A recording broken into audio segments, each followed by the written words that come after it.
Okay, hello everyone, my name is Anthony Annis. I'm going to be talking to you today about leaving the military. Um, I don't expect to convince you, of course, that you need your opinion on leaving the military, just for you to kind of look at things from a little bit different perspective, perhaps open your mind a bit. I'd like to start with a quote from Buddha, who said, "Believe nothing, no matter where you read it or who said it, unless it agrees with your own common sense." That's essentially what I would like to bring to you, just a different way of looking at things. When I talk about leaving the military, people usually respond with, well, we're serving our country, we're fighting a good fight, or something along those lines. Um, Look at things a little more closer, look at some of the facts and some of the wars that we've been in throughout history. In World War I, Colonel House Woodrow Wilson, Colonel House was the senior advisor, and Edward Grey, who was the foreign secretary to England, had a meeting, and the colonel asked the president, what will Americans do if Germans sink an ocean liner with American passengers? And Wilson responded that I believe a flame of indignation would sweep the United States, and that by itself would be sufficient to carry us into war. This was from the intimate papers of Colonel House. Attack on civilians, sending us to war. I'm sure you're familiar with that thought process. Even more so than that, the German embassy in the United States took out a post in the New York Times warning Americans boarding the Lusitania that they would be at risk of attack. We did it anyways, and there we were. In World War II, Roosevelt's Secretary of War, Henry Stimson, on November 25th, 1941, he documented a conversation with Roosevelt saying that the question is, how do we maneuver the Japanese into firing the first shot? It's desirable to make sure the Japanese be the ones to look like the aggressors, to make it, it's to no doubt who the aggressors were. Again, we're picking fights with people. Not a just war, a war that we started. As for Vietnam, there was an attack in 1964 on the USS Turner Joy. This was called the Gulf of Tonkin incident. In 2005, the NSA declassified information saying that it never happened. Officials came out everywhere saying it was just contrived, falsely contrived, a mistake, a contrived farce, and Defense Secretary Robert McNamara called it a complete lie. Never happened, but hey, here we are in Vietnam for it. Also, one of the other aspects of war is the war profiteering. Now, this has been really predominant throughout history. If you're familiar with IG Farben, they're a manufacturer of chemicals in the United States. They're the lead manufacturer of a chemical called Zyklon B. Remember that? I'm sure you do. One of IG Farben's largest subsidiaries was J.D. Rockefeller Standard Oil. J.D. Rockefeller Standard Oil was responsible for supplying Nazi planes with the fuel used in the bombing of London. $20 million sale of fuel to the Nazis during this party by the Rockefellers, who are our people, right?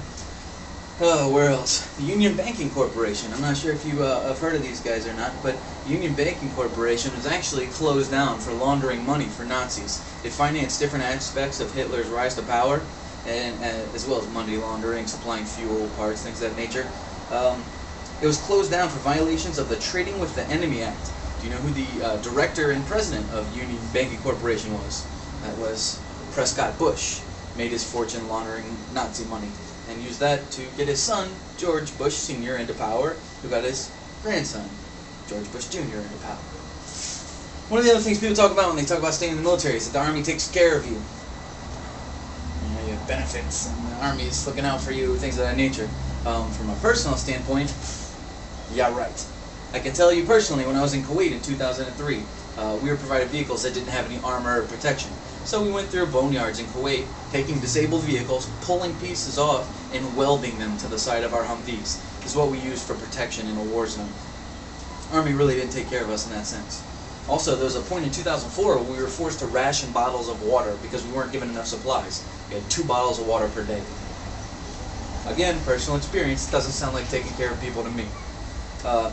We could talk about the away from your family aspect, but anybody who's been deployed once, twice, or thrice understands that concept.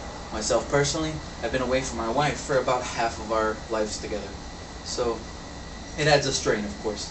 Army takes care of you. What else? In 2006, when I was deployed, one of our soldiers had a very close cousin die to him, and the Army would not let him return to the States to go to the funeral because, as per Army policy, only members of the immediate family, so that's mother, father, brother, sister, or if you were raised by grandparents, So this guy missed his very close cousin's funeral. I mean, they were raised together, almost like brothers. But again, not immediate family, can't leave the war zone. Got to stay for the funeral, or got to stay in Iraq. So if the army doesn't take care of you, not what else can we talk about? Maybe it's a good job, and you like what you're doing. Well, I think honestly, if that was the case, there wouldn't be such a high suicide rate. The suicide rate in the Army is 12.5 for every 100,000 people. That's a lot. From 2005 to 2009, mostly veterans from OEF, it says 11,000 service members committed suicide. That's one suicide every 36 hours during that 4-year time span. Why? In 1999, an institutional report confirmed that suicide rates of veterans were 3 times that of the general populace. Also, on a side note, and I don't mean any personal insult by this, but something for you to chew on. Dependents of war veterans are 3.5 times more likely to commit suicide than compared to their civilian counterparts. So, just by you going to Iraq, your child is 3.5 times more likely to commit suicide. I'm not trying to insinuate anything, of course, but I'm just talking about statistics, right? So we're talking about the Army not caring about you. We're talking about the shitty conditions that the Army has. You may have heard of Judge Shapiro. No, I'm sorry, I mispronounced it. Judge Arpaio, Joe Arpaio. It blended all together and happened. Stay with me. Judge Arpaio, what he was doing was taking his inmates. He was putting them in GP mediums. For those of you who don't know, those are green Army tents. Right? He was feeding them MREs, or old, stale food. If you've been to Iraq, you're familiar with stale food, believe me. Anyhow, these guys weren't given TV, they were in tents, they were out in the desert in Arizona. It was all the way up to 110 degrees. And, I looked at it at the time, as I'm sure most people do, and they say, well, I'll quote it for you. He said, it's 120 degrees in Iraq, and soldiers are living in these tents, and they have to wear full body armor, and they didn't commit any crimes, so shut your mouths. I kind of liked that at first. I looked at it and I said, yeah, that's fine if we can do it, as I'm sure most of you would. But take a second and look at it from a different perspective. The end state of this was that in 2008, they found that this sheriff violated these inmates' constitutional rights. And he said that it was so hot that it endangered these inmates' health. They also ruled that he was to provide them sinks, toilets, toilet paper, soap, and serve food that meets or exceeds the U.S. Department of Agriculture's dietary guidelines. And I said, well, man, these guys really are pussies. If we can do it in Iraq and they can't, what the heck? Look at it from the other perspective. All of these things that we look at and say, well, we did it, this is what was done to us. And instead of looking at that as normal, look at that as something that is so jacked up. A district court said it's inhumane conditions. Even prisoners are required television, required food, required not to live in tents. Prisoners, but we do it in Iraq. So what else with the Army? It's a good job, you say. Well, it doesn't pay very well.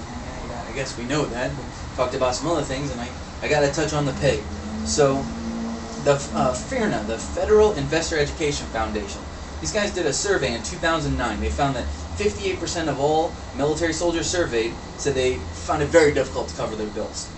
That over 32% had used non-bank borrowing. Those are your payday loans, your cash advance. You guys have had soldiers, I'm sure, that have taken out a cash advance for $1,000 or whatever the case may be. I've seen it over and over. Why would we do that if we had enough money? Only the half of the service members that were surveyed have rainy day funds or money stashed away just in case, as you should. Over 25% say they owe more than $10,000 in debt. So, I mean, the financial state is not good. Our living conditions, they're not good. What's asked of us is not good. We're fighting in what the facts would lead us to believe are unjust conditions. We're not defending our country. We're not defending our homeland. We're not taking up arms for an invasion. I'm not saying that what we're doing is wrong. Believe me, I can attest as someone who has served 3 tours in Iraq, been awarded a Bronze Star, and been decorated for valor under fire. I have been there. I have seen the conditions. I know that we make a positive difference in the world. But there's parts of the world that need a positive difference made as well. There's wars, genocides in South Africa, Ireland, etc. So again, all I would like for you is just kind of look at things from a different perspective. So that's all I have.